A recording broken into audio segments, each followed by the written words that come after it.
Bismillahirrahmanirrahim. Assalamualaikum warahmatullahi wabarakatuh.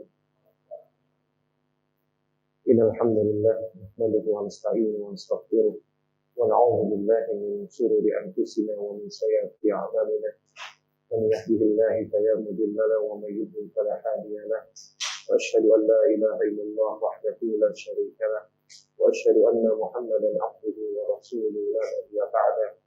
قال الله تعالى في كتابه الكريم أعوذ بالله من الشيطان الرجيم يا أيها الذين آمنوا اتقوا الله حق تقاته ولا تموتن إلا وأنتم مسلمون وقال تعالى يا أيها الناس اتقوا ربكم الذي خلقكم من نفس واحدة وخلق منها زوجها وبث منهما رجالا كثيرا ونساء واتقوا الله الذي تساءلون به والأرحام إن الله كان عليكم رقيبا وقال تعالى يا أيها الذين آمنوا اتقوا الله وقولوا قولا سديدا يصلح لكم أعمالكم ويغفر لكم ذنوبكم ومن يطع الله ورسوله فقد فاز فوزا عظيما أما بعد فإن أصدق الحديث كتاب الله وخير الهدي هدي محمد صلى الله عليه وسلم وشر الأمور محدثاتها وكل محدثات بدعة وكل bid'ah dhalalah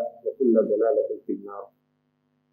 Jemaah sekalian yang saya muliakan dengan Allah, alhamdulillah Allah tabaraka wa taala masih memberikan kepada kita kesempatan, memberikan kita umur, memberikan kita hidayah dan taufiknya sehingga kita bisa duduk dalam rangka untuk menjalankan sebuah perintah dari Rasulullah sallallahu alaihi wasallam, yaitu talabul ilm, ya, karena menuntut ilmu bagi seorang mukmin hukumnya wajib. Dan siapa yang mendatangi majelis ilmu maka akan dimudahkan perjalanan menuju surga. Ya, dan kita semua alhamdulillah telah membahas ya tentang bagaimana keutamaan menuntut ilmu. Maka insya Allah mudah-mudahan itu senantiasa antum mengingatnya dan antumnya juga mengingatnya sehingga kita terus bersemangat baik yang mengajar maupun yang mengajarkan, karena kita akan menjadi sebaik-baik manusia. Selawat dan salam tentunya tidak lupa kita haturkan kepada kedua kita baginda Rasulullah sallallahu alaihi wasallam dan juga kepada seluruh para sahabatnya tanpa terkecuali dan juga kepada seluruh umatnya yang senantiasa meniti dan membela sunnah beliau sallallahu alaihi wasallam sampai hari kiamat kelak. Baik, saudaraku sekalian, sebagaimana seperti biasa kajian kita di sini membahas kitab dari Al-Ustaz Al-Fadil Satyajid bin Abdul Qadir Jawas, yaitu sebuah kitab yang sangat indah, mulia dengan manhaj salaf. Ya, kita membahas kitab yang beliau tulis, ya. Dan pada kesempatan kali ini kita akan membahas tentang as-sunnah sebagai hujjah. As-sunnah sebagai hujjah. Ya. Karena di dalam agama kita tentu telah kita sampaikan agama kita agama ilmu. Ya. Maka ilmu yang dimaksud adalah qala Allah wa qala Rasul. Qala Allah yakni Al-Quran. Dan Al-Quran adalah hak. Namun Al-Quran tidak akan bisa dipahami dengan benar kecuali dengan as-sunnah. Oleh karena itu sampai-sampai para ulama menjelaskan bahwa kebutuhan Quran kepada sunnah itu jauh lebih besar. Kenapa? Karena Al-Quran tanpa sunnah maka seseorang bisa tersesat. Dan bukankah hari ini orang liberal mengatakan seluruh agama sama? Dalilnya surah Al-Baqarah ayat 62. Ada yang bawa mushaf di sini. Coba antum buka surah Al-Baqarah ayat 62. Ya, yang ada di handphonenya silakan. Ya, antum baca Al-Quran silakan dari mana saja ya, akhi. Ya. Namun apabila antum memiliki mushaf itu lebih utama. Coba agar kita lihat ya, antum baca. Baca Pak. Terjemahannya saja. Biar mudah. Ya. Atau anak-anak. Surah Al-Baqarah surat 2 ayat 62. Dua.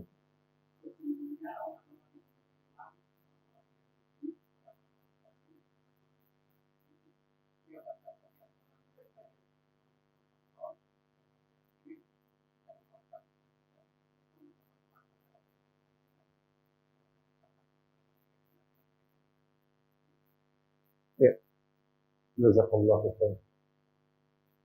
Lihat Pak, Bapak baru membaca sebuah ayat, ya, itu insya Allah Pak lebih dari 40 huruf Pak. Dan Nabi katakan aku tidak mengucapkan satu alif lam mim itu satu huruf, tapi alif satu huruf, lam satu huruf, mim satu huruf. Maka banyak sekali pahalanya. Tapi yang kita lihat, ayat ini menjelaskan fakta. Ayat ini tidak salah. Tapi ketika tidak dipahami dengan sunnah, gimana tadi maknanya Pak? Hanya dikatakan di situ innalladzina amanu, ya, sesungguhnya orang-orang yang beriman, lalu disebutkan di situ ada orang-orang Nasara, ada orang Yahudi, ada orang Majus. Kalau mereka semua beriman kepada hari akhir, percaya ada hari akhir, dan mereka berbuat beramal salih katanya, maka mereka semua tidak ada rasa takut. Jadi semua masuk surga. Ini orang liberal pakai dalil ini Pak. Jadi semua agama sama. Udah nggak usah ribut. Kan gitu kan? Nah, maka di sini jelas tampak ketika seseorang meninggalkan sunnah, maka dia pasti akan tersesat. Walaupun setiap hari dia menghatamkan Al-Quran. Tapi dia ingkar sunnah. Antum tahu ada kelompok namanya ingkar sunnah. Ya. Dulu guru saya pernah cerita Pak. Guru saya Al-Ustaz Al-Fadil Ustaz Abdul Hakim bin Amir Abdar. Ya. Hafizahullah Ta'ala. Semoga Allah menjaga beliau dan keluarganya. Maka beliau pernah berdialog langsung dengan orang ingkar sunnah. Maka mereka tidak mau mengakui sunnah. Tapi ketika diajak berdialog, kata Al-Ustaz Abdul Hakim bin Amir Abdar, beliau mengatakan, di mana engkau menemukan sholat zuhur 4 rakaat? Di mana engkau menemukan sholat asar 4 rakaat? Ada di dalam Al-Quran, tapi ada di dalam sunnah. Ya. Maka yang harus kita pahami juga as-sunnah. Sunnah ini orang awam memahami sunnah hanya dari sisi fikih. Ya, kebanyakan orang awam memahami sunnah dari sisi fikih. Apa artinya dalam sisi fikih? Dikerjakan dapat pahala, ditinggalkan tidak berdosa. Maka kata dia kan sunnah. Ya. Nah, padahal sunnah itu memiliki makna yang sangat dalam.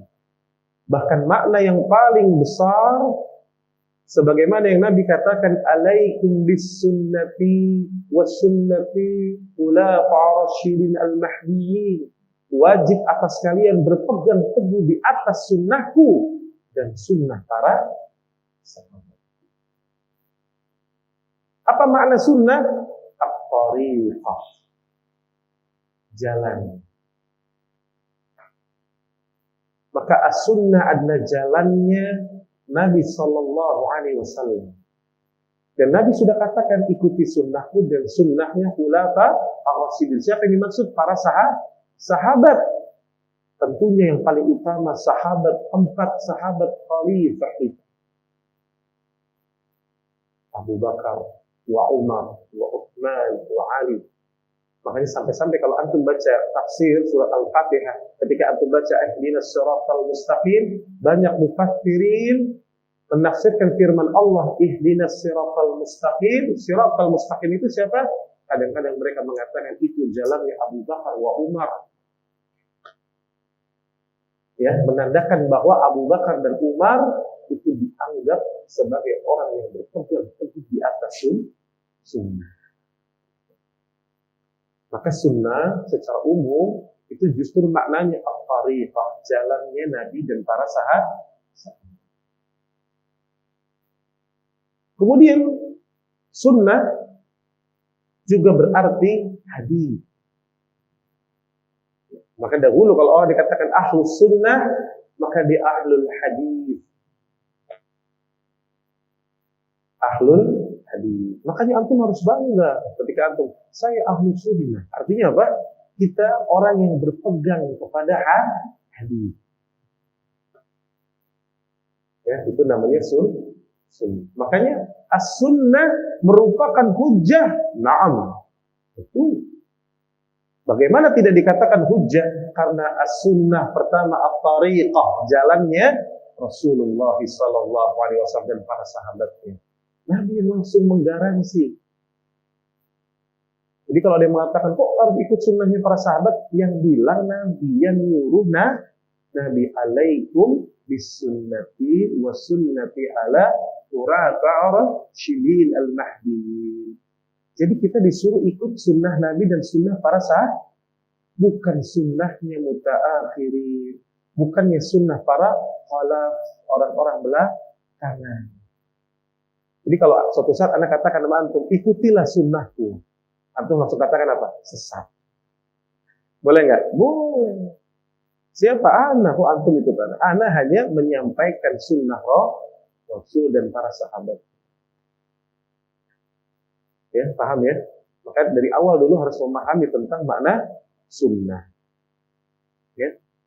Kemudian Nabi Shallallahu Alaihi Wasallam pun telah bersabda di dalam hadis yang sahih, ya. Hadis ini diriwayati oleh Al-Imam Malik, Al-Hakim, Al-Baihaqi, Ibn Nasr, Ibn Hazm, ya. Maka hadis ini hadis yang sahih, ya. Kata Nabi Shallallahu Alaihi Wasallam, taraktukum, ya, taraktu fiikum amrani lan tadillu ma tamassaktum bihim. Kata Nabi SAW, aku tinggalkan kepada kalian dua perkara yang kalau kalian berpegang dengan keduanya, kalian tidak akan pernah tersesat. Jadi ada waranti, ada garansi dari Nabi Shallallahu Alaihi Wasallam. Apa itu? Kitabullah was sunnah Rasulullah sallallahu alaihi wasallam. Maka kenapa as-sunnah menjadi hujjah? Karena Nabi yang mengatakan, aku tinggalkan kalian dua perkara yang kalau kalian berpegang teguh dengan itu, kalian tidak akan pernah tersesat selama-lamanya. Apa itu? Al-Quran dan Sunnah. Baik. Maka kita harus memahami, ya, bahwa as-sunnah merupakan sebuah hujjah yang sangat kuat. Dan as-sunnah merupakan ucapan Nabi Sallallahu Alaihi Wasallam. Bisa bentuknya ucapan qaul, bisa ucapan, lalu bisa juga af'al, yaitu perbuatan, dan bisa juga takrir, pembenaran. Ya, maka antum harus ingat, ya, as-sunnah itu berarti bisa bentuknya apa? Ucapan. Yang kedua bentuknya af'al, perbuatan. Yang ketiga bentuknya pembenaran, yaitu beliau melihat sesuatu atau mendengar sesuatu dari para sahabatnya, lalu beliau diam. Itu artinya takrir. Paham? Nah, ini kenapa harus antum memahami ini? Dan yang membenarkan tadi siapa? Rasul. Yang mengatakan Rasul, yang melakukan Rasul. Karena hari ini ada syubhat besar, ada seorang dai besar yang hari ini terkenal di televisi, ya. Maka dia memberikan syubhat. Kata dia apa? Boleh berbuat bid'ah. Kok boleh? Kata dia, bukankah ada sebuah riwayat Nabi SAW panggil Bilal? Ya Bilal, sini Bilal. Bilal bin Rabah radhiyallahu anhu dipanggil oleh Rasulullah sallallahu alaihi wasallam. Lalu Nabi katakan, aku bermimpi Ya, aku telah mendengar suara terompahmu di surga. Apa amalan yang engkau lakukan? Nah, lalu Bilal mengatakan apa? Apa kata Bilal? Bilal senantiasa berwudu, dan setelah wudu beliau sholat sunnah mutlak 2 rakaat.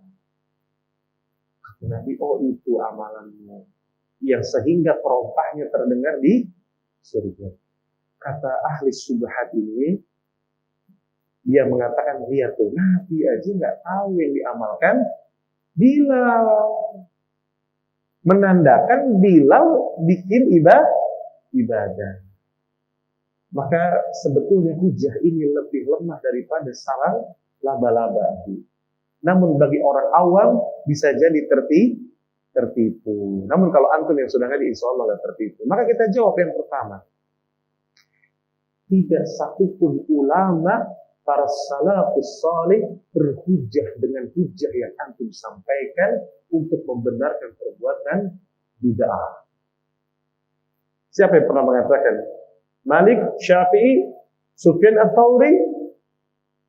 Apa mereka nggak sampai hadis itu? Bahkan mereka meriwayatkan dalam kitab-kitab mereka. Sahih, tapi tidak pernah mereka menjadikan itu sebagai hujah bahwa bolehnya berbuat bid'ah. Itu yang pertama. Yang kedua, saya katakan,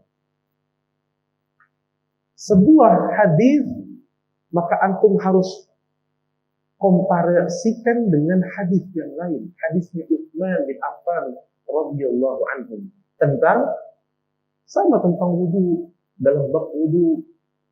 Maka kalau antum membaca kitab fikih tentang wudu, ketemu hadisnya Utsman.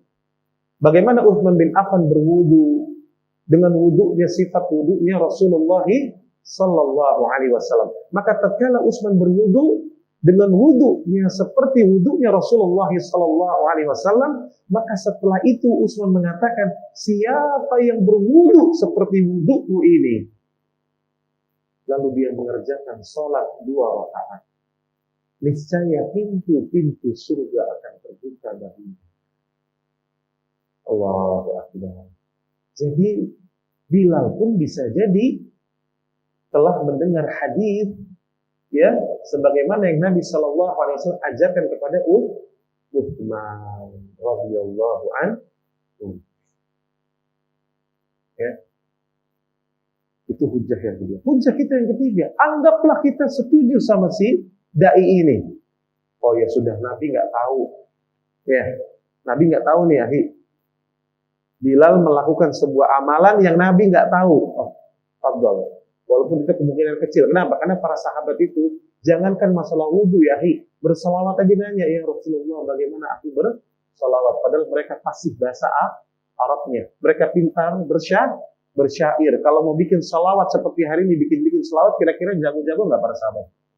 Jago. Mereka kalau mau perang lagi itu bersyair, sampai orang itu bisa menghunus pedangnya langsung semua. Saking syairnya tuh bisa menggetarkan hati. Tapi nggak ada satupun yang ngarang-ngarang membaca sholawat. Mereka nanya, ya Rasulullah, bagaimana kami berselawat? Ya. Sampai tentang darah haid aja Allah abadikan dalam surah Al-Baqarah ayat 222. Mereka bertanya tentang darah haid. Semua ditanya. Para sahabat hobinya nanya. Kenapa? Karena Allah perintahkan, fas'alu ahla dzikri in kuntum la ta'lamun. Ya. Tapi anggaplah kita setuju lah sama si dai inilah, ya, bahwa Bilal nggak tahu, Nabi SAW nggak tahu. Nanya sama Bilal, kok kamu ngerjain apa, kok terompahnya sudah kedengaran di surga? Anggaplah nggak tahu Nabi SAW. Tapi setelah itu Nabi artinya apa? Takrir, membenarkan. Sahih. Nabi membenarkan, mendiamkannya, menyetujuinya, berarti itu menjadi as-sunnah, menjadi hujjah. Nah, kalau sekarang antum bikin-bikin, yang diemin antum siapa? Yang menyetujui antum siapa? Yang tanda tangan SK-nya siapa? Antum bikin ritual A, ritual B, perayaan A, perayaan B. Siapa yang tanda tangan? Pak Kiai, Ustaz. Mohon maaf, Pak Kiai tidak berlaku SK-nya. Ya, karena agama ini milik Allah. Agama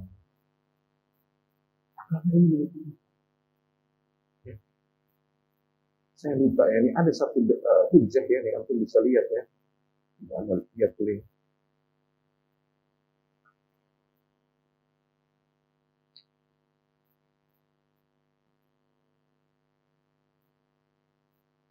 Ya, baik.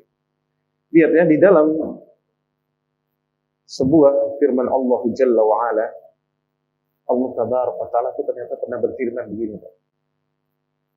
Walau taqawwala alaina ba'dal aqawil. Kata Allah apa? Dan sekiranya Muhammad itu mengada-adakan perkataan atas nama kami. Mengarang tentang masalah ad-din, ngarang. Dia ngarang siapa nih?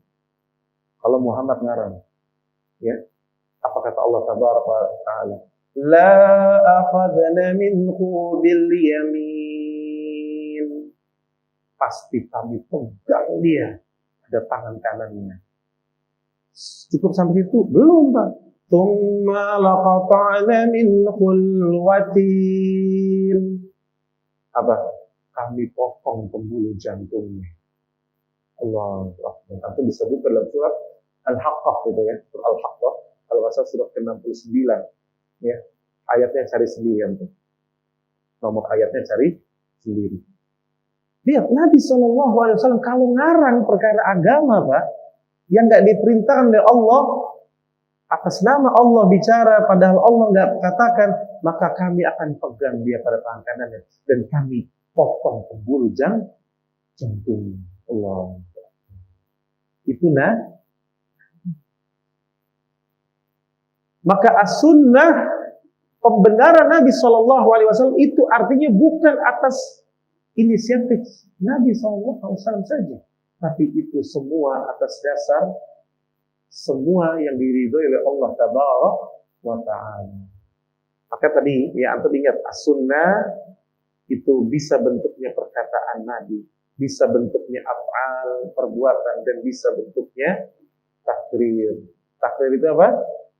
Persetujuan Nabi. Ingat, yang menyetujui Nabi. Paham ya Pak ya? Ini harus penting nih, karena nanti banyak nih orang-orang awam ketika melihat suatu perbuatan lalu dia mengatakan, "Iya, tapi saya kata Ustadz sana. Ustadz sana bilang boleh." Kita katakan yang boleh memberikan takrir siapa Pak? Nabi. Bukan Ustadz. Apa tugasnya Ustadz? Menyampaikan, menukil, sampaikan, sampaikan. Nggak boleh seorang ustadz dia ya memberikan takrir, bukan kewenangan dia. Ya, ini penting nih, karena kalau kita sudah paham sampai sini, insya Allah kita nggak mudah tertipu. Ya. Kemudian orang yang paling Pak menjadikan sunnah itu tinggi dan dijadikan hujjah, siapa mereka? Mereka adalah ahlul tauhid. Ahlul tauhid. Maka mereka adalah para mujahid. Mujahid itu apa Pak? Salah satu secara bahasa mujahadah, orang yang sangat bersungguh-sungguh dalam perkara agama. Ya. Maka mereka akan membela agama ini dan mereka akan betul-betul berusaha untuk menegakkan agama ini di atas perkara yang hak. Dan perkara yang hak tidak mungkin kecuali dengan dua hal tadi yang Nabi sampaikan, Al-Quran dan Sunnah. Maka mereka menjadikan sabda Rasulullah SAW segala-galanya, Pak. Ya, segala-galanya. Kalau sudah sabda Rasul, mereka ambil. Kenapa? Karena mereka tahu Pak Nabi SAW pernah bersabda, apa kata Nabi? La yu'minu ahadukum hatta akuna ahabba ilaihi min walidihi wa walidihi wan nasi ajma'in. Tidak dikatakan keimanan yang sempurna. Iman seseorang itu cacat artinya kalau tidak melakukan ini, ya. Kapan Pak dia imannya sempurna? Sampai kata Nabi SAW, aku lebih dicintainya daripada bapaknya, daripada anaknya, dan daripada manusia semuanya. Ajma'in. Oh, ini hadis ini pendek, tapi ini dalam sekali kalau yang paham. Nabi pertama mengkaitkan dengan iman. Artinya seseorang mengklaim dirinya beriman dan ingin mendapatkan keimanan yang sempurna, tidak ada jalan lain kecuali jalan ini harus dia tempuh. Apa? Mencintai Rasul. Dan mencintai Rasul itu bukan dengan atribut.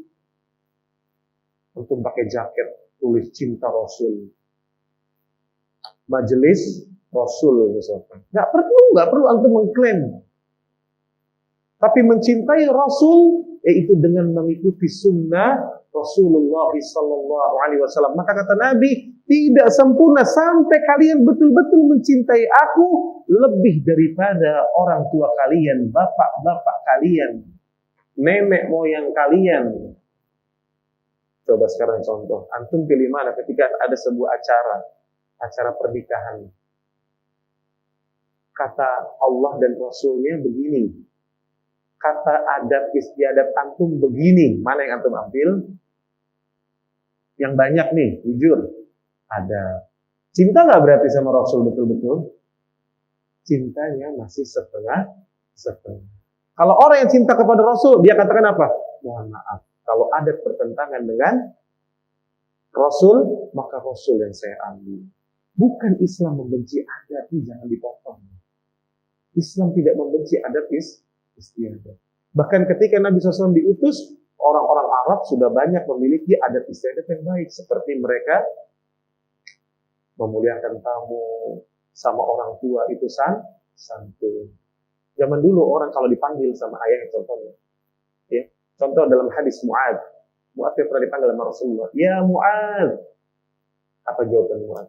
Labbaik ya Rasulullah, labbaik wa sa'daik ya Rasulullah. Apa artinya?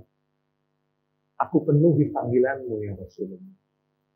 Dan semoga kebahagiaan, kebaikan itu memenuhi engkau. Kalau sekarang dipanggil orang tua gimana? Tar dulu, langsung tar dulu. Ya Allah. Jadi seperti itu. Ya. Saya ingat ya pernah baca surat ayah saya itu nulis surat ke ibunya, ibundanya. Itu orang dulu kalau nulis surat Pak, Masya Allah. Santun luar biasa ya. Apa kabar wahai ibunda di sana? Sekali ayah saya itu menulis surat ke ibunya. Dia awali dengan pujian-pujian dan seterusnya. Ini sebetulnya adat yang harusnya dipertahankan. Tapi kenyataannya hari ini bagaimana? Orang tua dipaksa gaul ngikutin anaknya. Bro, dari mana bro? Masya Allah. Manggil orang tua ada yang manggilnya bro. Ini kan sudah musibah. Ya. Maka lihat, tidak sempurna iman seseorang sampai aku lebih dicintai bahkan dari orang tuanya. Dari anaknya. Betul nggak? Ada orang mencintai anak mati-matian nggak? Anaknya nggak. Ada orang kadang-kadang gara-gara anaknya bisa kufur. Ya. Saya punya Pak dulu tetangga Pak. Anaknya jadi murtad. Gara-gara anaknya murtad nikah sama orang kaya tapi kafir. Akhirnya dia pun ikutan murtad.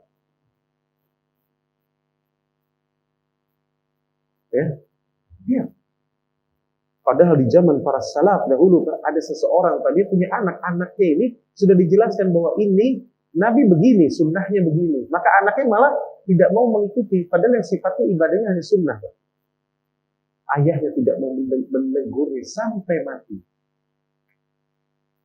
Kenapa? Ada hadis ini dia mengingat bahwa dia lebih mencintai Rasul dibandingkan. Lalu Nabi sampai mengatakan juga, dan manusia sekalian, wan nasi ajma'in, semua manusia.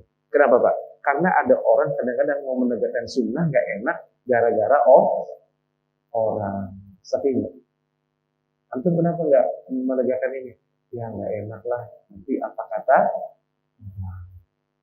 Nanti sama masyarakat nggak enak. Akhirnya sunnah Nabi dijadikan second choice, ya, pilihan yang kedua. Wow. Harusnya sunnah Nabi ada di atas segala-galanya, ya. Maka perhatikan baik-baik, ya. Bahwa sunnah itu, ya, orang-orang yang menjadikan as-sunnah sebagai hujjah itu adalah ahlul tauhid karena mereka memiliki keimanan yang sempurna, dan iman seorang tidak sempurna sampai dia mengikuti sunnah Nabi Sallallahu Alaihi Wasallam, mencintai Rasul melebihi daripada segala-galanya yang lain. Ya. Lihat, kita ambil perkataan pertama, perkataan Abu Bakar As-Siddiq. Abu Bakar As-Siddiq radhiyallahu anhu. Ya. Beliau radhiyallahu anhum berkata, kata Abu Bakar, lastu tarika syai'an kana Rasulullah ya'malu bihi illa 'amiltu bihi. Kata Abu Bakar, tidaklah saya meninggalkan sesuatu pun yang telah dikerjakan oleh Rasul kecuali saya mengerjakannya juga. Allah. Ya. Wa inni lakhsha in taraktu syai'a min amrihi an azir. Kata Abu Bakar, jika saya tidak melakukannya, maka saya khawatir saya termasuk orang-orang yang menyimpang. Inilah perkataan Asy-Siddiq. Ya. Ini jalannya para salaf. Ya. Maka Abu Bakar tidaklah sesuatu, ya, dia tidak akan meninggalkan sesuatu apapun yang telah dikerjakan Rasul kecuali beliau pasti akan mengerjakannya juga. Kenapa? Karena kalau saya tinggalkan, kata dia, maka aku khawatir aku bagian orang-orang yang menyimpang. Sampai seperti itu, ya Pak. Tidak seperti hari ini ada orang mengatakan ini kan cuman sunnah. Janggut kan cuman sunnah. Walaupun pendapat yang mengatakan janggut sunnah hukumnya sangat apa? Pendapatnya sangat dhaif, sangat lemah. Ya. Tapi ya begitulah, ini perkataan dari Abu Bakar Asy-Siddiq. Kemudian perkataan Abdullah bin Abbas radhiyallahu anhu. Beliau radhiyallahu anhu pernah mengatakan, apa kata beliau? Yusiku an tanzila alaikum hijiratun minas sama'. Kata Abdullah bin Abbas, aku khawatir turun hujan batu dari langit itu kepada kalian semua. Ya. Kenapa? Aku lakum, karena aku berkata kepada kalian, qala nabi wa taqulu, tapi kalian malah mengatakan qala Abu Bakar wa Umar. Ini kisah tentang ada seseorang yang bertanya tentang haji apa yang paling afdal. Maka Abdullah bin Abbas mengatakan afdalul haji, seafdal-afdalnya haji, kata Nabi SAW, itu haji tamattu. Namun ada orang mengatakan hajinya, kata Abu Bakar dan Umar, haji ifrad. Maka kata Abdullah bin Abbas, hampir-hampir turun hujan batu di antara kalian. Karena aku mengatakan qala Nabi, berkata Nabi seperti ini, lalu engkau mengatakan qala Abu Bakar wa Umar. Bagaimana as-sunnah menjadi hujjah bagi para sahabat.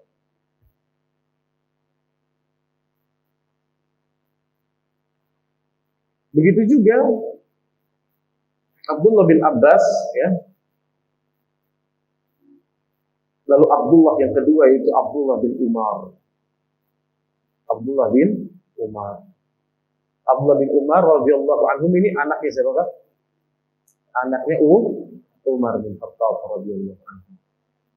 Abdullah bin Umar diriwayatkan, ya, oleh putranya sendiri yang bernama Salim bin Abdullah, ya, bin Umar bin Khattab, bahwa Ibnu Umar berkata, kata beliau, qultu, ya, beliau berkata, aku telah mendengar dari Rasulullah sallallahu alaihi wasallam, jangan kalian larang istri-istri kalian ke masjid bila mereka meminta izin. Ya. Lalu Salim berkata, kata Salim nih putranya, tiba-tiba Bilal bin Abdullah, bukan Bilal bin Rabah, ya, Bilal bin Abdullah berkata, ana demi Allah, wallahi, kata dia, aku melarang mereka. Dia punya anak perempuan nih, Pak. Ya. Maka aku akan melarang mereka, kata Bilal bin Abdullah. Maka Salim melanjutkan. Lalu Abdullah bin Umar, Ibnu Umar lalu menghadap kepada Bilal. Bilal bin Abdullah, dia menghadap ke arah Bilal dan mencercanya langsung. Langsung memarahinya dan mencercanya dengan cercaan yang sangat keras. Yang kata Salim, aku belum pernah mendengar dari ayahku cercaan yang seperti itu. Marahnya luar biasa. Ya. Maka saya memberitahu kamu, kata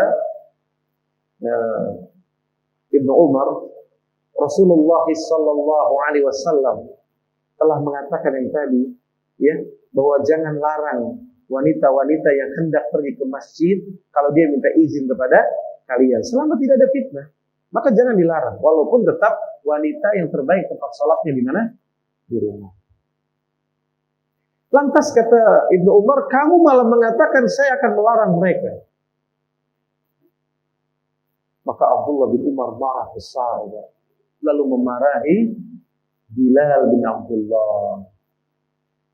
Lihat, Pak, bagaimana para sahabat menjadikan as-sunnah sebagai hujjah. Dalilnya apa? Bukan pendapat beliau. Ibnu Umar mengatakan, aku mengatakan apa yang Rasulullah SAW tadi sampaikan. Jangan larang mereka. Malah engkau katakan engkau akan melarang.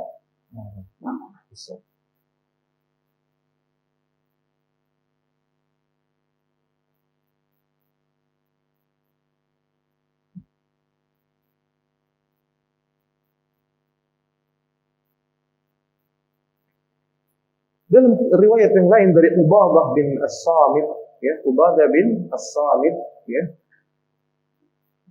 disampaikan oleh di sini yang menyampaikan adalah Abu Maqarid, ya, rahimahullah.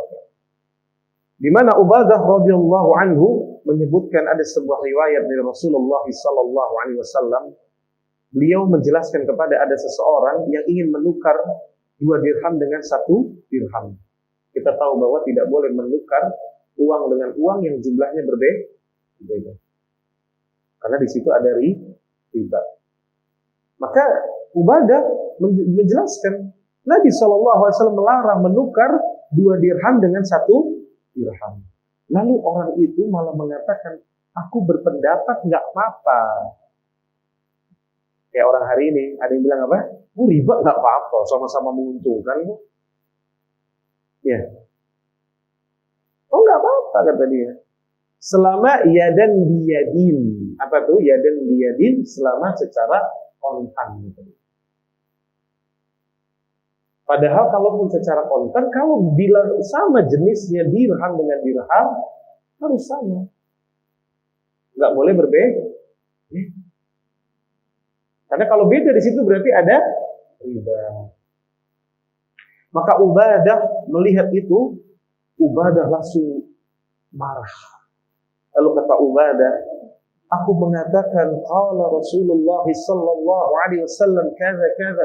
Aku mengatakan Rasulullah mengatakan begini, demikian. Ya. Lalu engkau malah mengatakan aku berpendapat tidak mengapa, bahwa kamu mengatakan seperti itu enggak apa-apa. Maka apa kata Ubadah?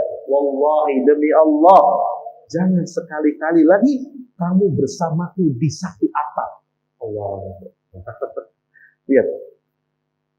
Sahabat seperti itu para sahabat Nabi. Jadi dia nggak mau lagi sejak itu Ubadah bin Samit nggak mau satu atap dengan orang itu. Jangan sekali-kali lagi engkau bersamaku dalam satu atap. Maka para sahabat menjadikan as-sunnah sebagai hujjah.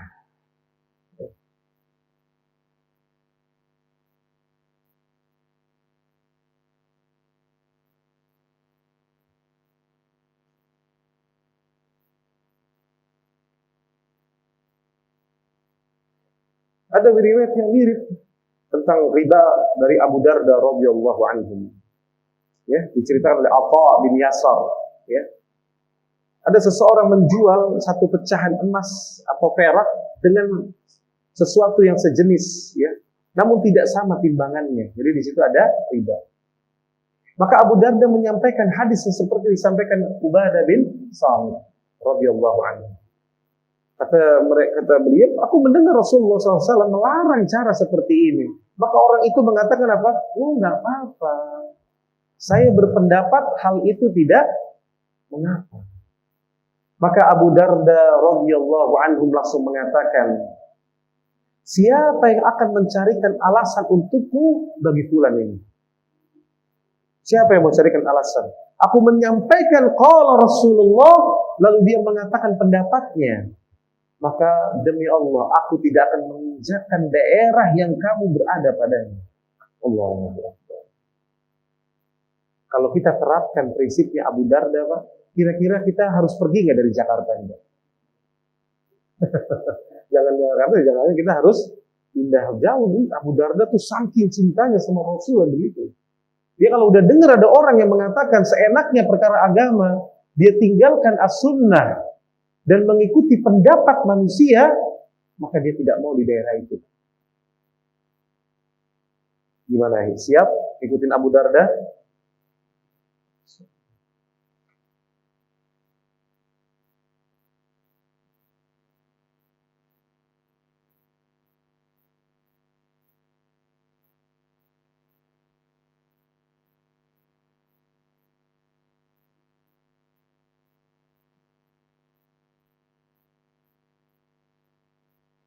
Muhammad bin Sirin rahimahullah ta'ala, salah satu ulama tabi'in, ulama hadis yang sangat wara. Muhammad bin Sirin, Pak, ini orang yang gemuk, Pak. Orang yang suka bercanda, tapi serius kalau membahas hadis. Kalau antum tanya tentang perkara hadis, antum tidak salah lagi, karena Muhammad bin Sirin termasuk seorang yang alim dan sangat wara. Maka Qatadah rahimahullah ta'ala menceritakan bahwa Ibnu Sirin rahimahullah ta'ala menyampaikan hadis dari Nabi SAW, ya, kepada seseorang. Lalu orang tersebut malah berkata, tapi si fulan berkata demikian dan demikian, kaza wa kaza. Ya. Maka Ibnu Sirin langsung mengatakan apa? Ketika mendengar seperti itu, saya menyampaikan dari Rasul, lalu engkau mengatakan fulan berkata begini dan begitu, maka saya tidak akan mengajakmu berbicara selama-lamanya. Jadi nih Pak, kalau kita ngikutin jalannya Muhammad bin Sirin, kita ngobrol sama orang. Lalu orang itu mengatakan tentang suatu perkara, lalu kita katakan Rasulullah SAW mengatakan begini. Lalu dia mengatakan, oh enggak, tapi Ustaz fulan ngomong gini. Selama-lamanya saya nggak akan ngomong sama antum. Kira-kira gitu. Saya nggak akan tegur antum lagi selama-lamanya. Ya? Karena nggak pantas. Nggak pantas seseorang yang meninggikan pendapat seseorang di atas pendapat Rasulullah Sallallahu Alaihi Wasallam.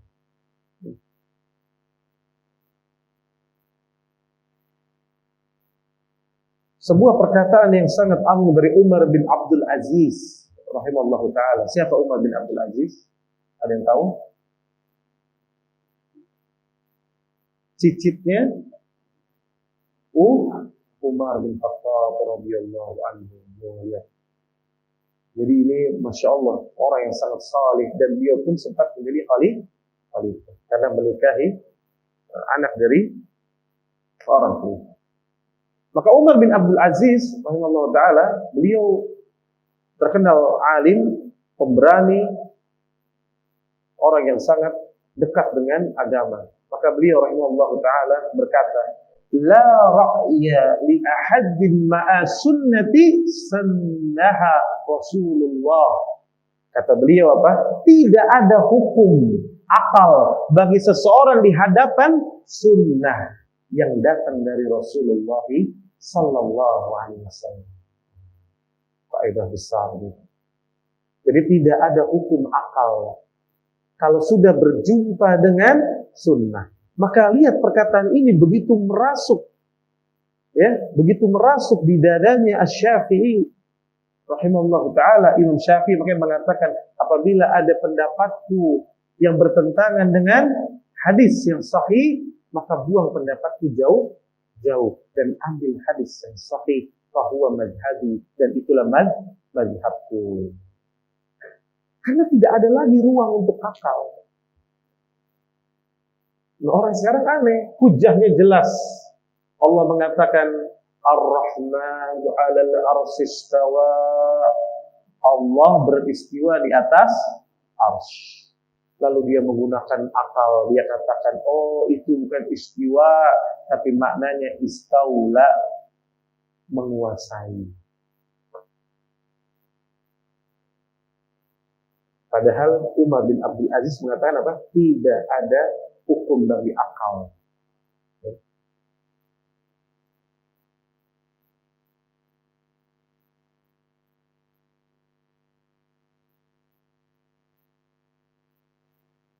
Lalu ada perkataan lagi sahabat Nabi Shallallahu Alaihi Wasallam, Abu Kilabah radhiyallahu anhu. Anda tahu Abu Kilabah, sahabat Nabi yang dikabarkan terakhir meninggal dunia.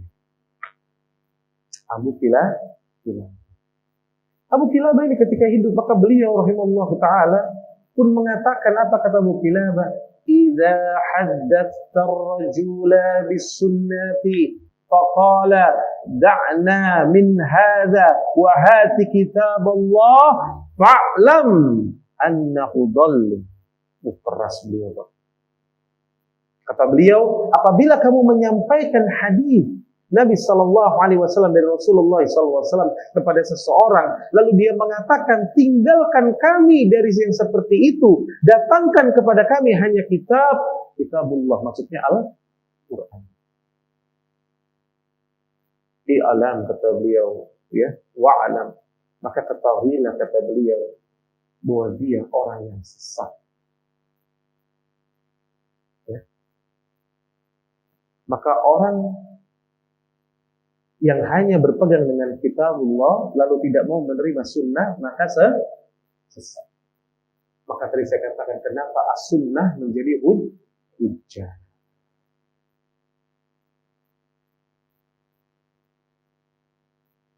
Lalu perkataan Imam Syafi'i rahimahullahu ta'ala, Imam Syafi'i Muhammad bin Idris rahimahullahu ta'ala, imam kita, yang orang Indonesia mengklaim bermadhab Syafi'i. Maka beliau rahimahullahu ta'ala mengatakan apa? Kata beliau, ini perkataan yang sangat indah, kata beliau. Ajma'al muslimuna ala anna man istabana lahu sunnah. Sunnatu Rasulillah sallallahu alaihi wasallam lam yahilla lahu ay yada'aha bi qawli ahad.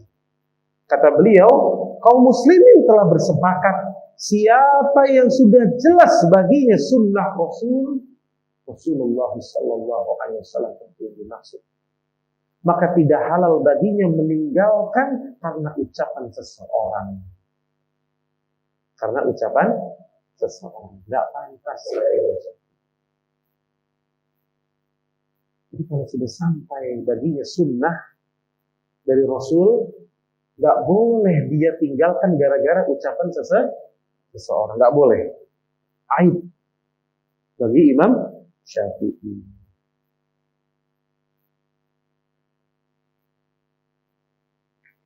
Begitu juga kata murid beliau. Siapa murid beliau? Al-Imam Ahmad bin Hanbal rahimahullah ta'ala. yang madhabnya dikenal dengan madhab Hambali.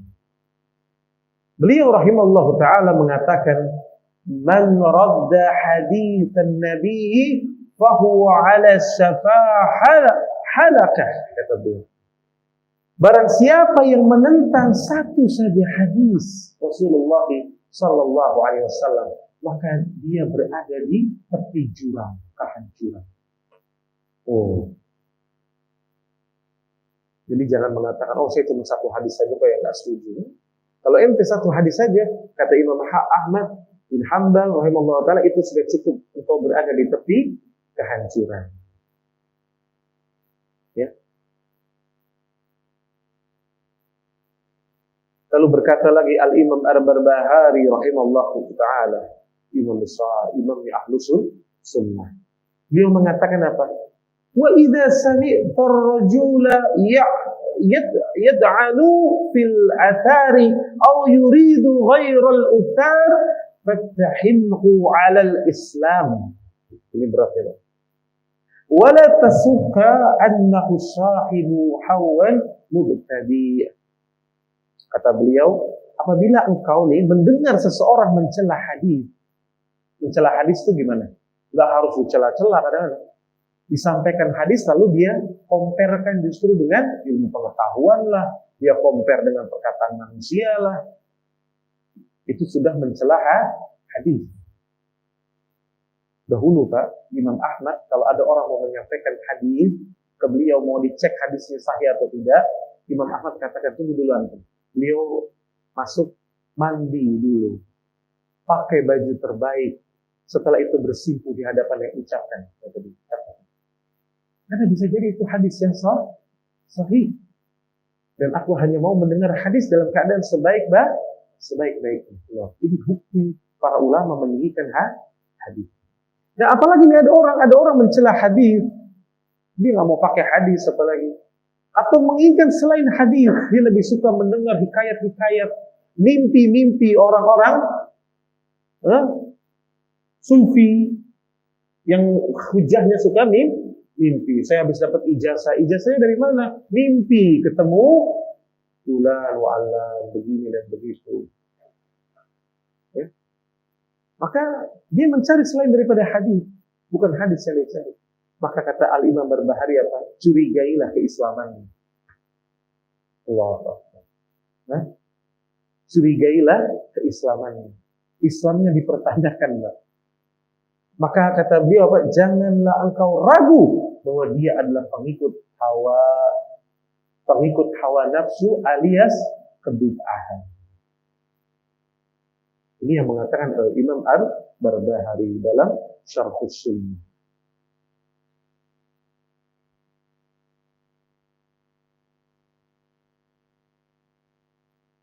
Begitu juga perkataan yang hampir sama disampaikan oleh Abdul Qasim. Ya, Abdul Qasim rahimahullah ta'ala, beliau mengatakan hal yang sama. Kata beliau, apabila seseorang mencela sunnah, maka pantas orang itu dicurigai keislamannya. Maka hati-hati orang-orang yang suka benci sama sunnah. Ada orang mengatakan, apa sih dikit-dikit sunnah. Kajian sunnah, apa itu sunnah mulu? Ya, hati-hati, nggak boleh sembarangan. Karena ketika mengatakan as-sunnah, maka sunnah ini agung. Harus dimuliakan. Maka siapa seorang yang mencela sunnah, maka pantas dicurigai keislamannya. Maka orang yang membenci sunnah tidak akan lepas dari orang-orang yang memiliki sifat kekufuran atau munafik atau zindik. Tadi zindik sama munafik itu idem.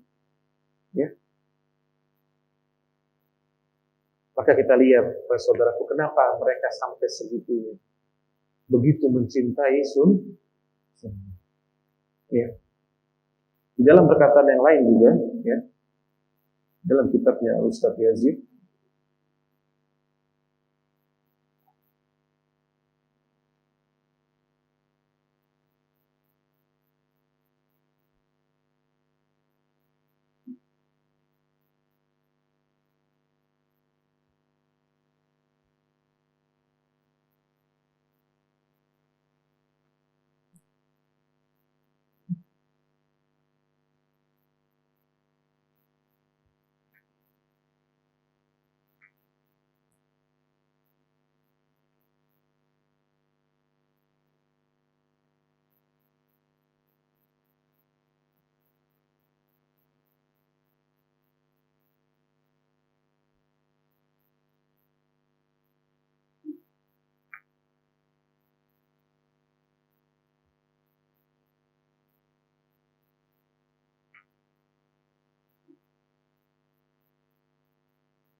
Lihat, Umar bin Khattab ya radhiyallahu anhu ya, itu pernah berdiri di hadapan Hajar Aswad ya. Beliau berkata, "Inni a'lamu annaka hajar, la tadurru wa la tanfa'u." Kata Umar bin Khattab, sesungguhnya aku tahu engkau ini hanyalah batu yang tidak bisa memberikan manfaat dan tidak juga bisa menolak mudarat. Ya. Maka apa kata beliau? Walaula anni ra'aitu Rasulullah sallallahu alaihi wasallam yuqabbiluka ma qabaltu. Maka kalau aku nggak lihat Rasulullah menciummu, tentu aku pun tidak akan menciummu.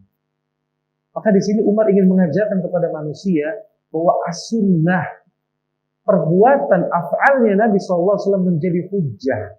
Dia melakukan sebuah perbuatan.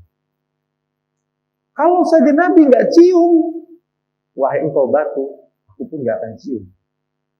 Ya. Inilah akidahnya Umar bin Khattab yang kata Nabi SAW, seandainya ada Nabi setelahku maka Umarlah orangnya. Ya. Lalu lihat perkataan Ali bin Abi Thalib radhiyallahu anhu. Kata Ali apa? Qad ra'ayna Rasulullah sallallahu alaihi wasallam qama faqumna wa qa'ada faqa'adna.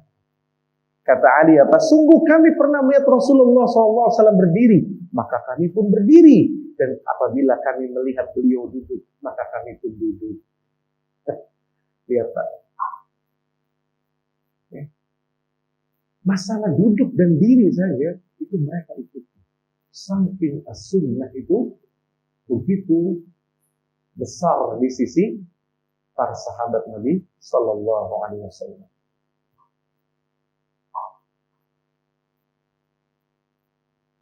Ada seorang wanita, nah ini kisah yang sangat indah nih Pak. Ya. Ada seorang wanita datang kepada Abdullah bin Mas'ud radhiyallahu anhu. Ia berkata, kata dia apa? Aku diberi kabar bahwa engkau melarang wanita menyambung rambut.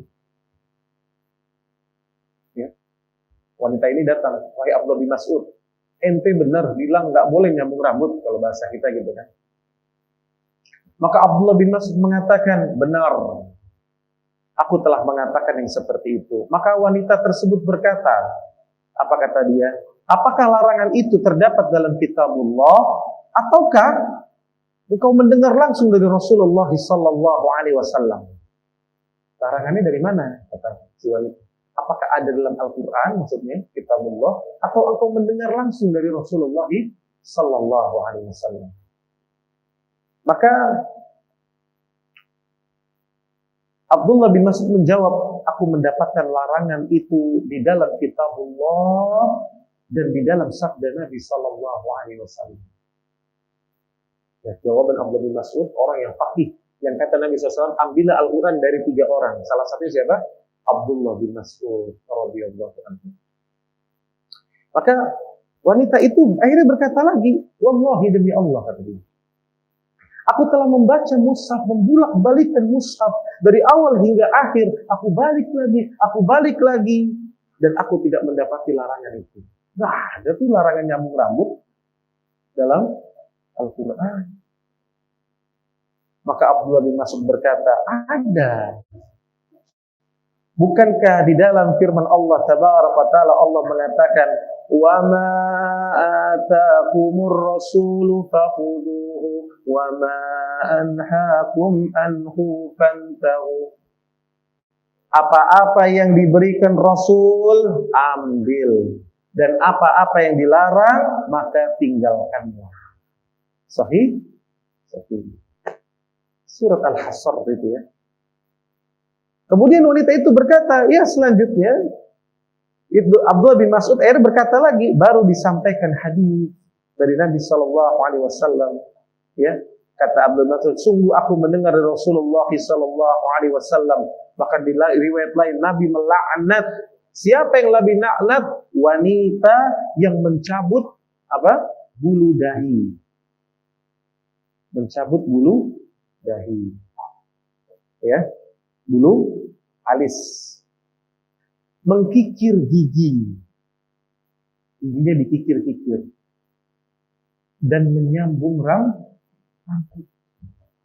dan mentato illa kecuali karena sakit. Nah, ada pengecualian karena ada uzur. Kalau nggak ada uzur nggak boleh. Makanya sama seperti orang giginya dipakai apa tuh? Behel. Apa hukum pakai behel? Para masyayikh menjawab, kalau dia menggunakan behel karena memang sakit, di giginya tuh terganggu kesehatannya sehingga sakit. Karena dia sakit lalu akhirnya dia menggunakan behel dalam rangka mengobati giginya agar kembali baik, maka nggak ada masalah.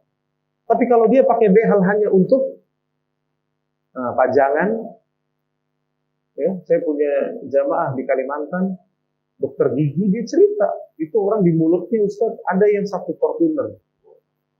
Insya Allah, baru tahu saya Pak, ternyata mahal sekali. Ada yang 1 Fortuner, ada yang 1 Agya, jadi nawarinnya mobil ya dok saya. Jadi kalau ada orang mau benerin giginya, tinggal tanya mau pakai standar atau ya, baik. Ya, maka seperti itu bagaimana Abdullah bin Mas'ud radhiyallahu anhu ya memberikan pemahaman bahwa mengikuti sunnah itu sangat penting. Ya. Apa saja hujahnya? Ya. Lihat bagaimana Allah pun menguatkan hujah tentang as-sunnah. Antum buka surat Al-Ahzab, surat ke-33 ayat ke-36. Ya. Yang pertama di dalam surah Al-Ahzab, surat 33 ayat 36.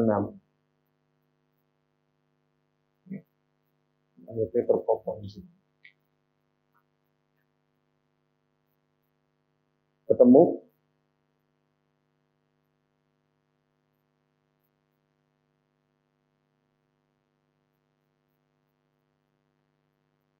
وَمَا كَانَ لِلْمُؤْمِنِينَ وَلَا الْمُؤْمِنَاتِ إِذَا قَضَى اللَّهُ وَرَسُولُهُ أَمْرًا أَنْ يَكُونَ لَهُمُ الْخِيَارَةُ مِنْ أَمْرِهِمْ. Gak pantas kata Allah Tabaraka wa Ta'ala bagi orang-orang laki-laki yang beriman atau perempuan yang beriman apabila telah jelas ada ketetapan dari Rasul, dari Allah dan Rasulnya, lalu mereka mengambil yang selainnya. Maka kalau sudah datang dari Allah dan dari sunnah, maka sunnah sebagai hujjah. Ya, maka sunnah sebagai hujjah. Siapa yang mengambilnya selain daripada itu, nggak pantas ngaku orang beriman. Paham? Jelas. Ya. Dan di ayat yang terakhirnya bahkan Allah mengatakan, وَمَنْ يَعْصِ اللَّهَ وَرَسُولَهُ فَقَدْ ضَلَلَ مُبِينًا. Siapa yang mendurhakai Allah dan Rasulnya, maka sungguh dia telah tersesat dengan kesesatan yang nyata. Maka kalau dia memaksiati as-sunnah, tidak mau mengikuti as-sunnah, maka dia tersesat dengan kesesatan yang nyata. Lalu di dalil yang kedua juga surat Al-Hujurat di ayat yang pertama. Dipanggil orang-orang yang beriman, ya ayyuhalladzina amanu la tuqaddimu baina yadayhi Allahi wa rasul wattaqullah innallaha sami'un alim. Allah panggil orang-orang yang beriman, lalu Allah peringatkan, jangan kamu mendahului Allah dan Rasul. Artinya jangan mendahului Al-Quran dan sunnah. Maka as-sunnah sebagai hujjah. Lalu Allah gandengkan wattaqullah, dan bertakwalah kepada Allah. Apa maknanya? Seseorang tidak dikatakan bertakwa kalau dia tidak mengambil as-sunnah. Ya. Maka seseorang baru dikatakan dia bertakwa apabila dia mengambil as-sunnah.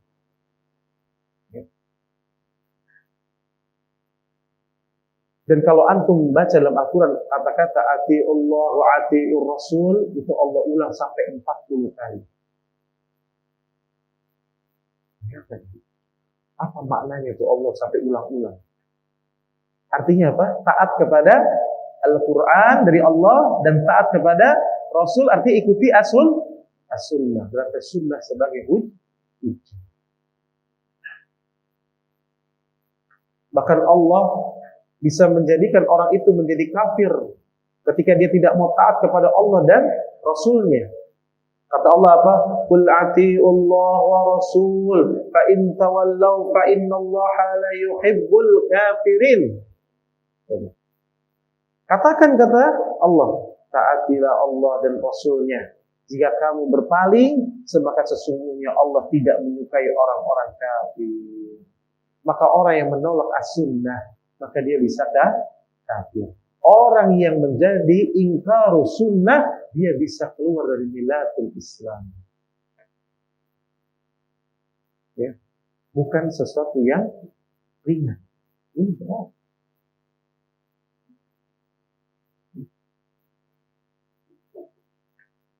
Bahkan di dalam surah An-Nisa, Allah katakan, "May yuti'ir rasul faqad ata Allah." Siapa yang mentaati Rasul, maka sungguh dia telah mentaati Allah.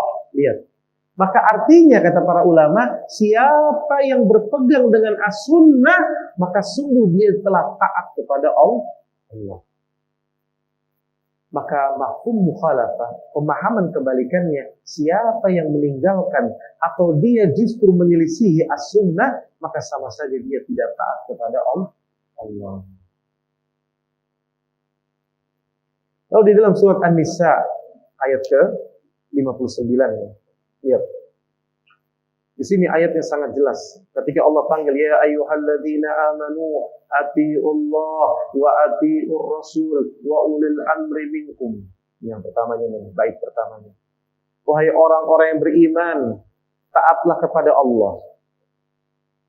Berdiri sendiri, independen, ya. Independen, atiiullah. Lalu wa atiiur rasul. Independen lagi. Dan taatlah juga kepada Rasul. Tapi ketika kepada pemimpin, kepada ulama, kepada umara, Allah di situ tidak memberikan independen. Langsung wa ulil amri minkum.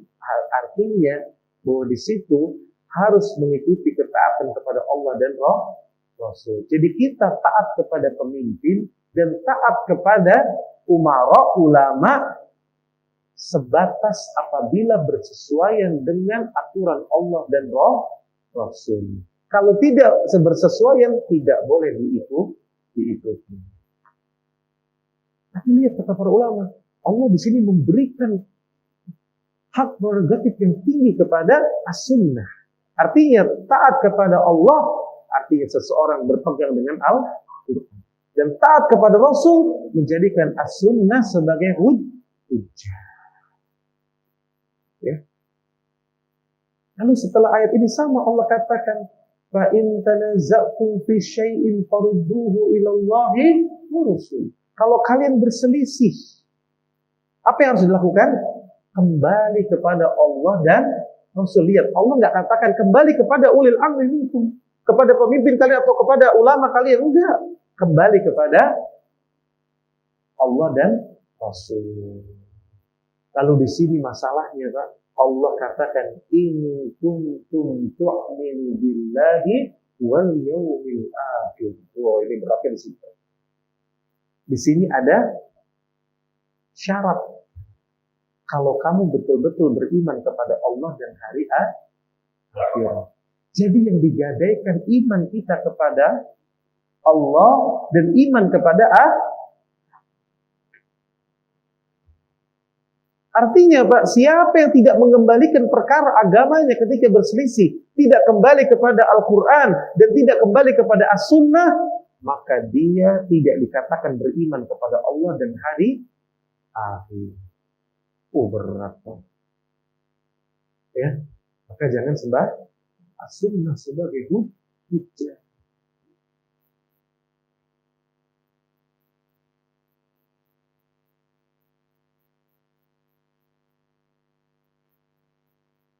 Lalu di dalam ayat yang lain dalam surah Al-Anfal, ya, Allah Tabaraka wa Ta'ala mengatakan wa atiiullah war rasulahu wa la tanaza'u fatafsalu wa tadhhaba rihukum.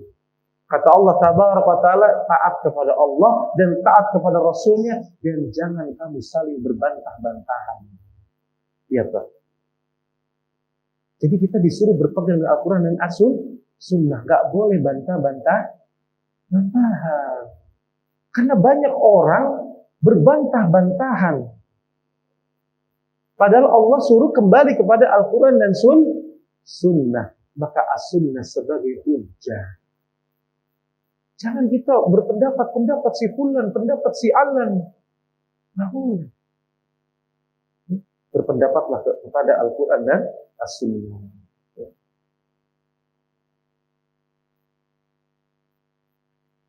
Dan tentunya ya masih banyak lagi ya hadis-hadis dan juga ayat Al-Quran yang menjelaskan tentang bagaimana kedudukan As-Sunnah. Ya, bagaimana As-Sunnah itu memiliki kedudukan yang sangat tinggi, sehingga As-Sunnah sudah sepantasnya dijadikan sebagai hujjah. Dan kita ingat bahwa As-Sunnah tadi salah satunya perkataan Nabi. Wa ma yantiqu 'anil hawa in huwa illa wahyu yuha. Perkataan Nabi itu wahyu. Perbuatan Nabi pun dibimbing maksum. Kalau Nabi salah langsung ditegur. Ada 2 ayat teguran surah. Apa yang pertama? Nah, bahasa yang kedua surah At-Tahrim. Ketika Nabi mengharamkan madu. Langsung ditegur. Artinya apa? Maksum begitu. Nabi salah dalam perbuatan apalnya langsung ditegur, diluruskan. Maka mengikuti As-Sunnah wajib bagi kita dan itu menjadi hujjah. Ya. Bahkan tadi saya katakan orang membaca Al-Quran tapi tidak berdasarkan As-Sunnah siap-siap akan tersesat. Bukankah yang sering saya ulang-ulang, orang yang menusuk Ali bin Abi Thalib, dia berhujjah dengan Al-Quran? Dia berhujjah dengan Al-Quran. Dan sekarang juga kita lihat orang-orang Khawarij yang membom sana, bom sini, membunuh manusia. Dalilnya apa, Pak? Al-Quran. Orang liberal juga gitu. Mengatakan semua agama dalilnya apa? Al-Quran. Bahkan ada mahasiswa yang saya katakan di salah satu universitas yang sangat digandrungi, dia tidak sholat Pak, bukan karena malas, tapi dia berhujjah dengan Al-Quran. Surah Al-Ankabut, ayat 45 kalau tidak salah. Inna sholata tanha anil fahsya'i wal munkar. Sesungguhnya sholat itu untuk mencegah dari perbuatan fahsya dan munkar. Nah, saya kan sudah nggak berbuat fahsya, nggak berbuat munkar, berarti tujuan dari sholat sudah tercapai. Ini esensinya sholat, kata dia. Jadi nggak usah sholat lah, daripada tuh yang sholat tapi korupsi. Pada Nabi SAW ketika diadukan ada seseorang dia suka mencuri tapi dia sholat, kata Nabi SAW apa? Suatu saat sholatnya akan menghentikan dia dari mencuri. Maka jangan jangan abaikan masalah sholat. Ada orang nih Pak sholat juga, zina juga. Yang satu Pak nggak zina tapi nggak sholat juga, mana yang lebih buruk? Lebih buruk ya, walaupun dia nggak berzina tapi dia nggak sholat Pak. Ini lebih buruk. Bukan berarti kita membenarkan perbuatan zina, bukan. Tapi orang yang sholat tapi masih berzina, itu masih lebih ringan dibandingkan orang yang nggak berzina tapi nggak sholat. Karena sholat itu perkara yang sangat besar. Sampai-sampai dikatakan bahwa para sahabat tidak ada perselisihan. Orang yang meninggalkan sholat, maka tidak ada bagian dia dalam Islam. Bukan perkara ringan. Makanya kata para masyaikh, sungguh aneh hari ini ada seseorang duduk dengan koruptor nggak mau, duduk dengan penzina nggak mau, ngobrol pun nggak mau, merasa jijik melihat orang pelaku riba, tapi ketika melihat orang tarkus sholat biasa-biasa saja.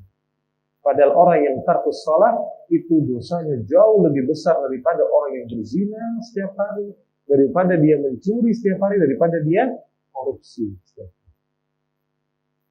Ini asal. Baik, wallahu a'lam, saya rasa cukup ya. Ini dulu yang bisa saya sampaikan, semoga bermanfaat. Apabila ada pertanyaan, tetap ya.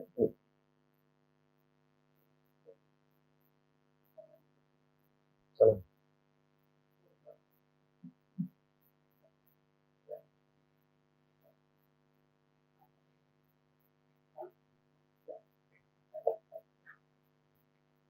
Oh, hukum. Artinya sumber mengambil hukum. Baik ya. Sumber mengambil hukum, ada yang mengatakan jadi pertama Al-Qur'an, kemudian hadis, kemudian yang ketiga ijma, dan yang keempat qiyas. Ya. Sebetulnya sampai 4 itu aja, Pak. Itu memang rumusan. Jadi namanya dalil secara rumusan. Para ulama mempelajari kaidah-kaidah, mempelajari dari Al-Qur'an, dari hadis-hadis, maka mereka menyimpulkan bahwa hujjah itu bisa diambil dari 4 hal tersebut. Tapi ingat, harus berurutan tadi. Yang pertama Al-Quran, lalu kita melihat hadisnya pun harus sahih. Ada orang hari ini mengatakan, Pak, ya nggak apa-apa lah, doif kan hadis juga, palsu-palsu juga hadis. Kita kasih tahu, antum mau nggak Anda kasih uang palsu? Mau? Nggak mau kan? Nah kita katakan palsu-palsu kan duit juga. Ya nggak gitu kan? Kalau uang aja maunya yang asli, apalagi hadis. Hadis ini bicara untuk kehidupan seseorang yang kekal. Karena kehidupan akhirat, kata Allah, wal akhiratu khairu wa abqa. Ya, maka Al-Quran, hadis, ijma. Ijma itu apa? Kesepakatan kaum muslimin. Dan yang dimaksud ijma di sini adalah ijma'nya para sahabat yang menjadi hujjah. Bukan ijma'nya orang mutaakhirin. Kalau kita ngambil ijma'nya mutaakhirin, kacau nggak, Pak? Kacau. Maka ijma' di sini maksudnya ijma'nya para sahabat, tabi'in, tabi'ut tabi'in, yang Nabi katakan khairun nasi qarni, sebaik-baik manusia di zamanku, lalu setelahnya tabi'in, lalu setelahnya tabi'ut tabi'in. Setelah itu bagaimana? Akan terpecah menjadi 73 golongan. Apa pesan Nabi tadi? Alaikum bis sunnati wa sunnati khulafa rasyidin al-mahdiyyin. Jadi bukan silakan pilih yang mana kan, tapi wajib dia berpegang di atas sunnahku atau sunnahnya para. Dalilnya ijma apa? Surah An-Nisa ayat 115. Ya, nanti Bapak baca ya. Surah An-Nisa ayat 115. Maka di situ kita tidak boleh menyelisih jalan Rasul dan jalannya kaum mukminin. Siapa jalannya kaum mukminin? Jalannya kaum mukminin yang dimaksud di situ adalah para sahabat. Ya. Dan Allah telah memuji para sahabat. Apa pujian Allah dalam surah At-Taubah ayat 100? Was-sabiqunal awwalun minal muhajirin wal ansar wallazina tabauhum bi ihsan. Dan yang mengikuti perjalanan mereka bi ihsan dengan baik. Apa akhirnya yang mereka dapatkan? Radhiyallahu anhum wa radu an. Paham ya? Jadi sampai situ Pak. Ya. Lalu yang keempat qiyas. Qiyas ini apabila tidak ditemukan Pak. Dahulu para ulama ketika tidak mendapati dari Al-Quran, belum mendapati daripada sunnah, lalu tidak mendapati dari ijma', maka mereka melihat qiyas. Dikiaskan dengan satu hukum yang lain, yang mirip, lalu dia keluarkan hukum. Maka dia qiyas. Namun ingat, la qiyas. Tidak ada qiyas ketika telah ada hadis. Ketika sudah ada ijma'.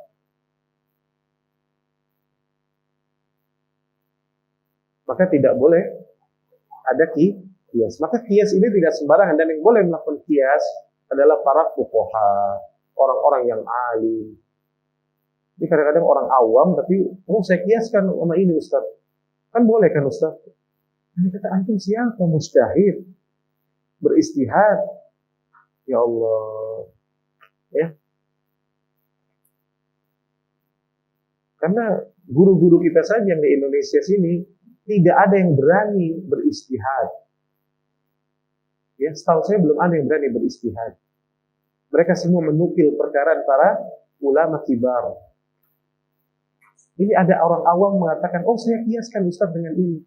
Inna lillahi wa inna ilaihi raji'un. Musibah. Baik. Pertanyaan selanjutnya. Bismillah. Assalamualaikum. Waalaikumsalam. Jika seorang anak laki-laki yang sudah berkeluarga dan dipercaya sebagai imam masjid, namun akhlaknya sangat kasar dan suka membentak terutama pada ibu, tapi sangat sopan pada mertua, istri pun selalu ikut campur terhadap ibu dan adiknya. Apakah ibu berdosa jika tidak menegur dan mengunjungi anak lelaki tersebut, tidak menegur dan mengunjungi anak lelaki tersebut, namun ibu selalu mendoakan si anak dan ibu sudah berkata semoga dibalas anak, mantukan anak mantu kamu. Demikian mohon nasihatnya. Ya. Baik, ini yang pertama ya, inilah musibah kita di akhir zaman. Ya, ada seseorang ya menjadi imam masjid tapi akhlaknya tidak baik. Al-jawab yang pertama apa? Pasti ada yang salah. Apa yang salah? Sudah kita bahas sebetulnya di pertemuan kemarin di masjid An-Nahl. Berarti hatinya sakit. Orang yang hatinya sakit, kenapa sakit hatinya? Karena dia mungkin belum betul-betul mengenal Allah. Makanya saya katakan jangan tertipu. Ada orang hari ini sibuk hanya dengan menghafalkan Al-Quran. Menghafalkan Al-Quran bagus. Memiliki kedudukan, tapi ingat, tujuan Al-Quran diturunkan bukan hanya untuk dihafalkan. Justru tujuan utamanya apa? Hudalinnas, sebagai petunjuk bagi manusia. Maka satu ayat dahulu para sahabat berubah hidupnya. Saya sering katakan, antum kalau lihat, para sahabat banyak yang lebih hafal Quran, lebih banyak daripada Abu Bakar dan Umar. Tapi kalau ditanya, mana yang lebih afdal? Abu Bakar dan Umar atau selainnya? Umar. Tapi di zaman Umar bahkan imamnya kaum muslimin kalau sholat tarawih contohnya siapa? Salah satunya sahabat Tamim ad-Dari. Hafal Quran. Bacaannya luar biasa. Tapi kalau ditanya, mana yang lebih kedudukan lebih tinggi? Apakah Tamim ad-Dari atau Umar bin Khattab? Umar bin Khattab radhiyallahu anhu. Maka artinya Pak, seseorang jangan hanya sampai satu anak tangga. Dia belajar Al-Quran hanya menyibukkan sisi tajwid, habis-habisan sampai tua belajarnya tajwid doang. Lalu hafalkan Quran saja, tapi Al-Qurannya nggak dipakai. Makanya aneh, jadi imam masjid kadang-kadang, tapi jenggot dicukur sampai lontos, tapi isbal. Ini tapi akhlaknya buruk, suka membentak istrinya, membentak anaknya. Berarti ada yang salah. Harusnya gimana Pak? Ahli Quran, sebagaimana kata Aisyah ketika ditanya, bagaimana akhlak Rasulullah? Apa kata ibunda kita? Akhlak Rasulullah itu akhlak Al-Quran. Gimana akhlak Rasul?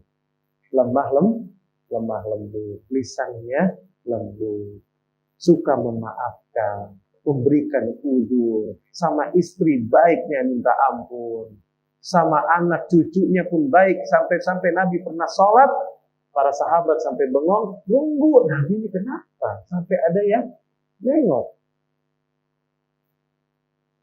Kata Nabi, aku gak mau mengganggu mainnya cucuku di atas pundak dan tubuh beliau ketika sujud. Allahu Akbar. Itu akhlaknya Rasul. Ya, maka kita ini Pak Ben udah ngaji harus santun. Ibu-ibu juga kalau ngelihat ibu-ibu yang lain harus kasih salam. Ya kan? Ada kadang-kadang luar biasa kan? Sudah ngaji akhirnya malah menganggap orang yang di luar yang belum ngaji seolah-olah lebih rendah daripada dirinya. Ini nggak boleh. Ya akhi, ingat perkataan Hasan Al-Basri, ya, rahimahullah ta'ala, beliau mengatakan puncak ketawaduan seseorang, dia keluar dari rumahnya, lalu dia bertemu saudaranya, lalu dia menganggap saudaranya lebih baik daripada dirinya. Itu puncak ketawaduan seseorang.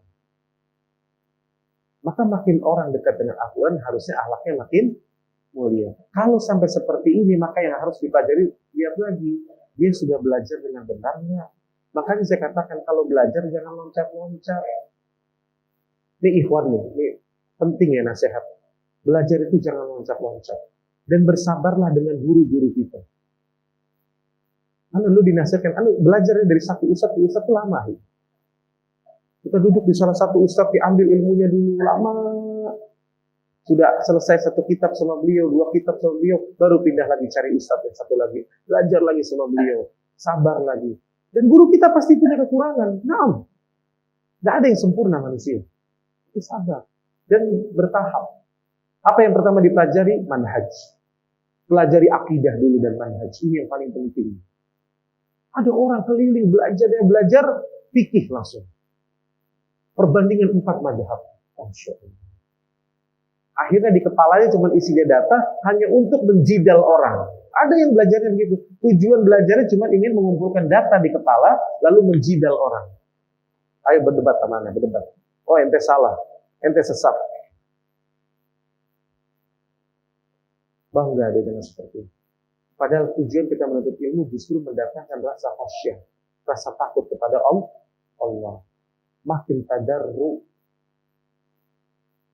Maka belajar dari awal manhaj dan akidah. Setelah belajar manhaj dan akidah sudah kokoh, manhaj kita sudah kokoh di atas al-sunnah, nggak campur-campur sama harafiyin, nggak bercampur-campur lagi sama aliran-aliran yang lain, pemikiran Mu'tazilah dan lain-lain. Sudah benar-benar lurus akidah kita, baru naik, mulai belajar tafsir kalau Al-Quran, tafsir dari juz amma, pahami masalah-masalah akidah di situ. Boleh. Kemudian belajar hadis dari kitab apa dulu? Arba'in Nawawiyah. 42 hadis yang di situ isinya pokok-pokok agama disusun oleh Al-Imam An-Nawawi rahimahullahu ta'ala. Maka orang yang belajarnya seperti itu dia akan selamat. Baru naik lagi Riyadhus Shalihin, naik lagi Bulughul Maram, naik lagi baru Fathul Bari. Ini baru belajar langsung duduk di majelis Fathul Bari. Masya Allah. Disebutin kaidah-kaidah gini. Akhirnya nggak paham. Maka belajar itu jangan pelan-pelan, pelan, sabar. Dan ingat yang dinilai Allah bukan akhirnya. Antum nggak harus berakhir dengan pandai berbahasa Arab dan sebagainya. Enggak. Antum proses yang Allah nilai. Ketika antum bersungguh-sungguh dalam proses, lalu antum wafat di atas itu demi Allah surga. Ya, maka jangan sampai kita tertipu. Lalu juga pelajari tadi akhlak. Para ulama dahulu mempelajari adab dan akhlak sebelum mempelajari perkara yang pelik. Antum kalau baca contohnya riwayat Imam Ahmad bin Hanbal itu majelis yang dihadiri hampir 5.000 orang. Yang mencatat hanya 500 orang. 4.500 orang belajar adab dan akhlaknya Imam Ahmad bin Hanbal. Allah. Ya. Maka hendaknya kita berusaha untuk belajar dengan benar. Maka kalau belajar dengan benar, insya Allah akhlak kita akan semakin mulia. Ya, akhlak kita akan semakin mulia. Ya, jangan sampai seperti ini tadi. Ya. Lalu apakah si ibu berdosa? Ya, yang jelas ya apabila kita memiliki seorang anak siapapun itu, apabila kata Nabi SAW engkau melihat kemungkaran di hadapanmu, maka rubahlah dengan tanganmu pertama kalau engkau punya kekuasaan. Kalau nggak bisa, fabilisani dengan nasihat, sampaikan nasihat. Jadi itu cara menolong saudara kita. Kalau kita tidak bisa dengan nasihat, baru dengan tabiqalbi. Okay? Tapi hendaknya seorang ibu nasihati anaknya kalau memang dia melihat dengan bukti yang jelas. Maka ini ciri orang beriman, hendaknya dia saling menasihati di atas kebenaran dan di atas kesabaran. Wallahu a'lam. Baik. Saya rasa cukup ya, karena waktu sudah siang. Subhanakallahumma wa bihamdika asyhadu an la ilaha illa anta astaghfiruka wa atubu ilaik. Assalamualaikum warahmatullahi wabarakatuh.